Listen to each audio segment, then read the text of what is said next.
clean drinking water. That was the focus of the legislation filed back in October by Senate President Therese Murray and Senator James Eldridge. Governor Deval Patrick appointed Senator Eldridge to be chair of an 18-member commission to address the aging water systems in the Commonwealth. Senate Bill 2016 to improve drinking water and wastewater infrastructure was scheduled to make it to the Senate floor during session Thursday for debate. This is one of those topics, water infrastructure, doesn't get a lot of headlines in the paper, and yet it's a critically very critical, important issue. The Environmental League of Massachusetts applauded the Senate for making this issue a priority this session. We've been pushing hard for a water infrastructure bill. We have an aging, almost colonial era water system here in the Commonwealth, and it's breaking down. George Bachrach is the president of the Environmental League of Massachusetts and supports the appropriation of $1.5 million to the Department of Environmental Protection for improvement. In the old days, water seemed to be free. It's not free anymore. Many of the piping systems throughout the Commonwealth date back to the late 1600s. When they did the construction on the Big Dig, they found pipes that were made of wood from the 18th century. Wow.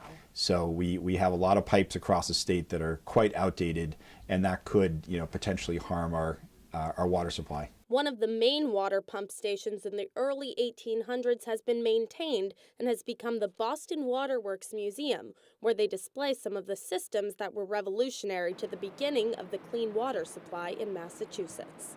What was this called in the 1700s? In the 1800s, and it was called the Chestnut Hill High Lift Pump Station.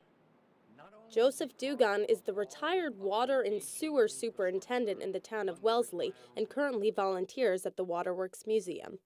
This water banking will allow them to meet the future needs, the present needs, and what has happened in the past to restore those 100-year-old mains underground. We joke about how proud we are of the fact that we've got the first public library in the nation, the first transit system in the nation, first public schools in the nation, but having the first water infrastructure is not so good. It's wreaking havoc not only because we're losing a precious resource, water. All of us pay for water. We didn't used to, but we are now.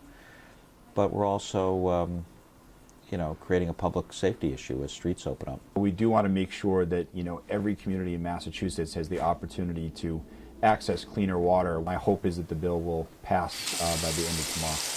The bill created by Senator James Eldridge of Acton passed unanimously in the state Senate yesterday as a bill to improve drinking water and wastewater infrastructure in the state of Massachusetts. The vote was 37-0 because Senate President Therese Murray decided to take part in the vote as she played a large role in the development of this legislation.